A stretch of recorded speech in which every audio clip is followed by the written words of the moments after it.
Some of you may have watched the second part of the presentations I did to highlight a presentation that I did on the book of Joel and the prophetic patterns on December 7 of 2013.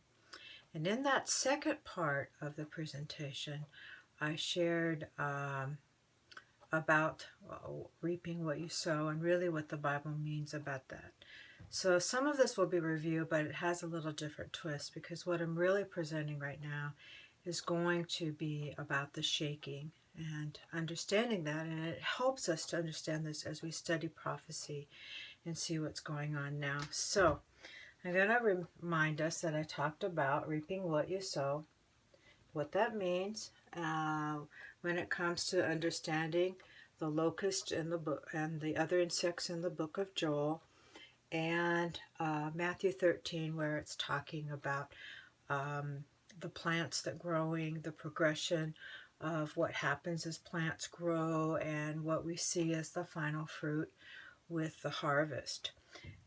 So if you want to read that, go to Matthew 13 and read that parable, because Jesus gives us a lot of wonderful parables to illustrate the time that we're living in. And then I talked about in Joel 2:25, where it talks about that we have a promise: I will restore to you the years that have been affected by the destruction of these insects. And prophetically, this means a lot of things in our personal life as well as our external life and the church. And then I talked about the fourth generation. The fourth generation is after these locusts have done what they do, then what happens? Because by that point, the natural consequence is a lot of destruction. Okay, sometimes ultimately nations that were wiped out in the Bible. So in Genesis 15, verses 13 through 15, it talks about God's mercy to the Amorites. The Amorites were worshiping idols. They had child sacrifice, child prostitution, abuse to children, abuse to the elders, all kinds of things like that. But God gave them 400 years of mercy because he saw that there were people there affected by that, and he didn't want to just wipe them out when he knew their heart. So the thing about this is, when he gives mercy, he knows our heart, even when we sometimes come from families that have all these difficult problems. Then in the Ten Commandments, Exodus 20, verses 5 and 6, he talks about mercy to the third and fourth generation of those who love him. That means those of us who inside, wherever we are, even if we're considered an outcast by an organized church or whatever, God knows our heart. And if our hearts are open to him and we're seeking to follow him, there's a positive consequence in our life and in the lives of our children unto the third and fourth generation. And the Bible gives many examples of how this really happened. Then in Jonah 4, we talked about the mercy to Nineveh, verses 10 through 11 of Jonah 4.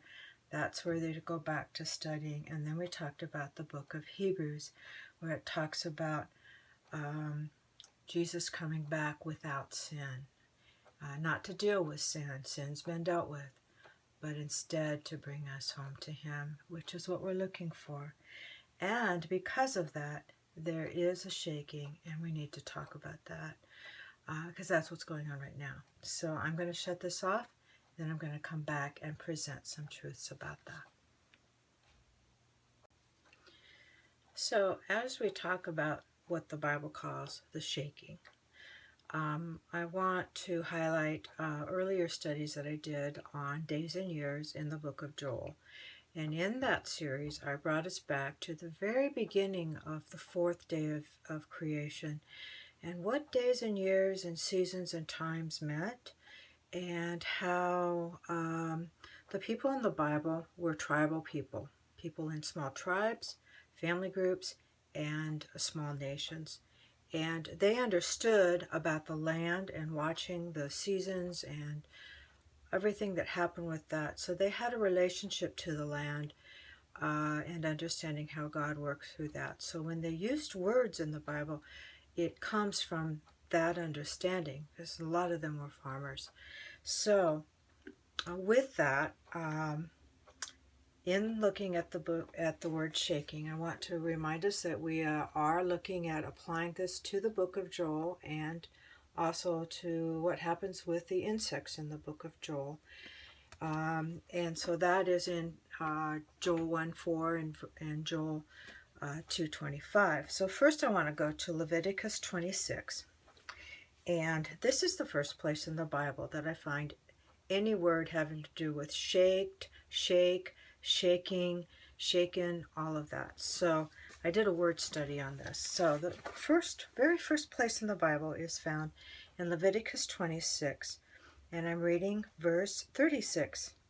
And upon them that are left alive of you, I will send a faintness into their hearts in the lands of their enemies, and the sound of a shaken leaf shall chase them, and they shall flee as fleeing from a sword, and they shall fall when none pursueth. In other words, people were so shaken that even a sound of a leaf shaking would freak them out, okay?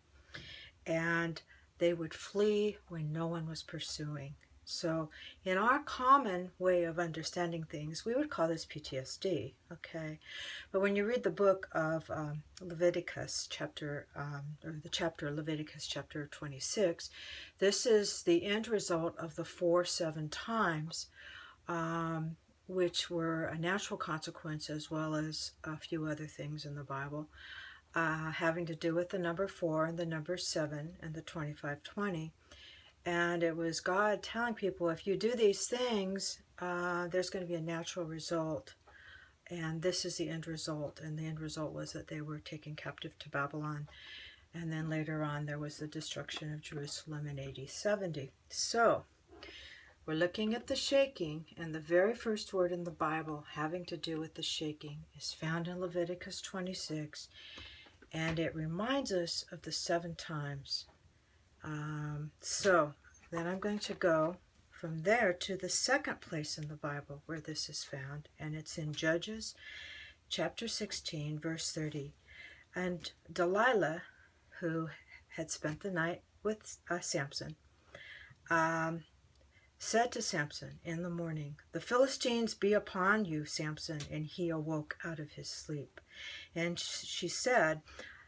he said, "I will go out as at other times before, and shake myself." And he wist not, in other words, knew not, that the Lord was departed from him.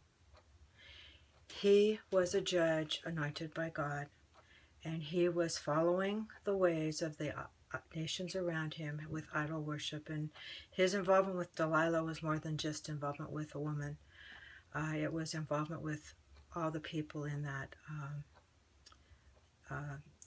nation who were following idols, and the Lord departed from him. So we have the 7 times with a shaking, and we have an example of Samson being shaken and losing the strength that he had from the Lord, his anointing. So I'm going to turn this off, and I'm going to come back and try to complete this study. So we left off with the second example of shaking, which is when Samson was socializing with the Philistines, who were involved in false worship, and he was involved with Delilah. A woman in the Bible is symbolic of the church, either a pure church or an impure or apostate church. So you can see the symbology.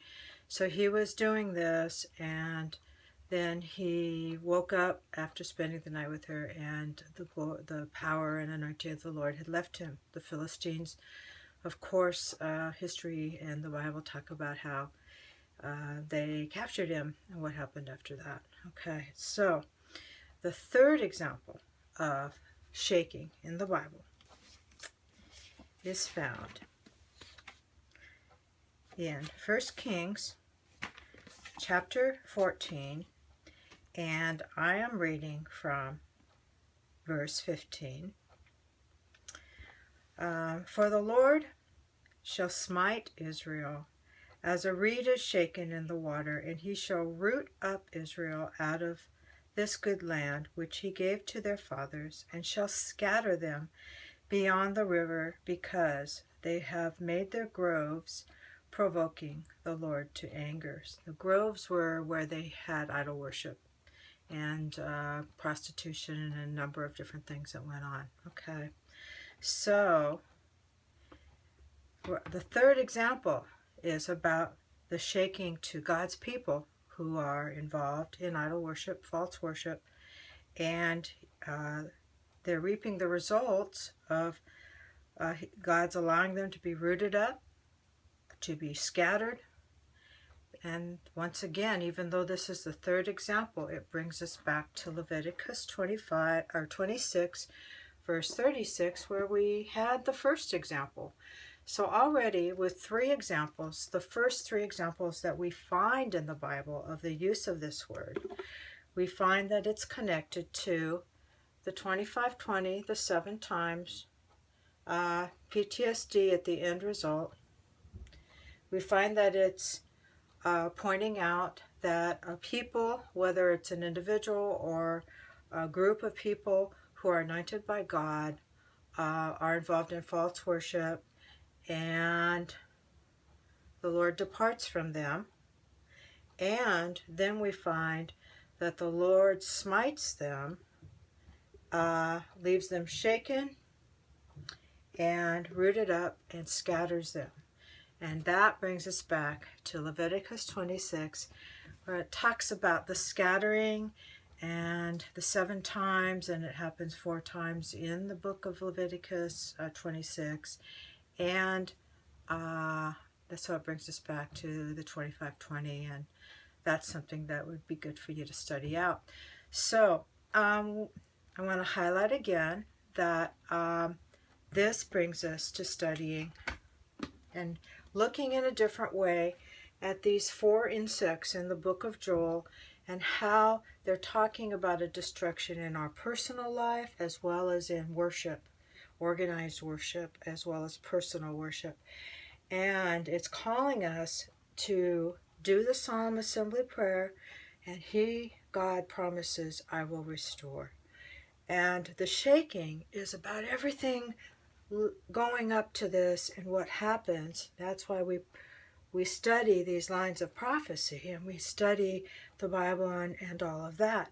But the shaking is very much connected to this. And so as I close, I'm going to suggest that you look up in the parables of Jesus where he talks about the fig tree, and he applies that to Jerusalem and to God's people. And I'm going to come back and do more studies with word studies on shaking. But I'm also posting some songs on this particular link having to do with Pass Me By. O gentle Savior, do not pass me by. It's a song that really fits the topic of the shaking and looking at the most holy place in the sanctuary, looking to Jesus as we're praying. Thank you.